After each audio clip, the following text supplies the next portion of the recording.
सुंदर सरल संक्षिप्त ओडिया रचना बनभोजी। सर्वप्रथमे उपक्रम। आधुनिक जीवन शैली रे मनीष व्यस्तता भितर निजको हजाई देछि। एही व्यस्त बहुल जीवनरु किछि समय पई मुक्ति पाइबा और मनोरंजन करिबा पई बनभोजी एक सुंदर माध्यम।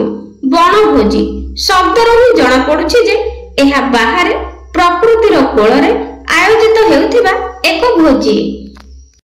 छात्र छात्री मानक ठारू आरंभ करी बड़ मानक पर्यंत समस्त यह आनंददायक होइथाय।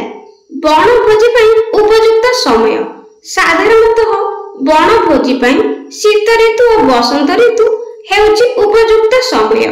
ग्रीष्म ऋतु और वर्षा ऋतु रे बनभोजी करिया पई सुविधाजनक होई न थाए। स्कूल और कॉलेज पिला माने रविवार किंबा छुट्टी दिन मानकरे बनभोजी करिया पई मनस्थ करिथांती। सेमानक सहित शिक्षक और अध्यापक माने मध्ये जाइथांती।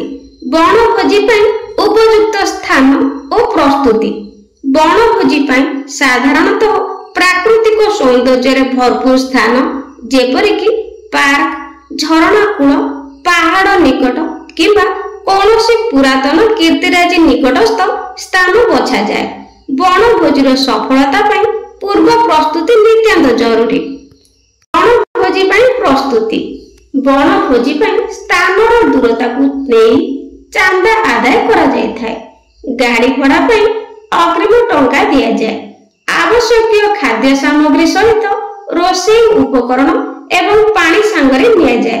एहा सहित खेल सामग्री, म्यूजिक किंबा गीत बोलिबा पई वाद्य यंत्रर व्यवस्था मध्ये करा जाय थाए।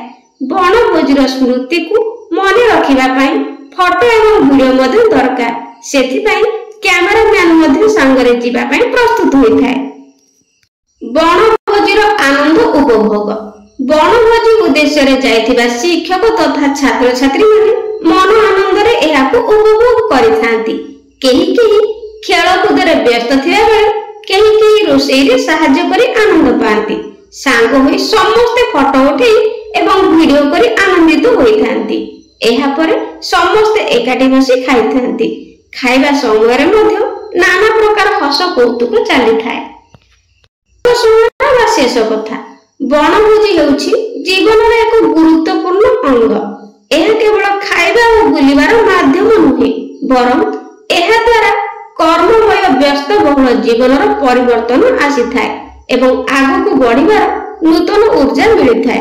तेणु समय बाहर करी प्रकृतिर निकटवर्ती होई बनभोजीर आनंद नेबा आवश्यक।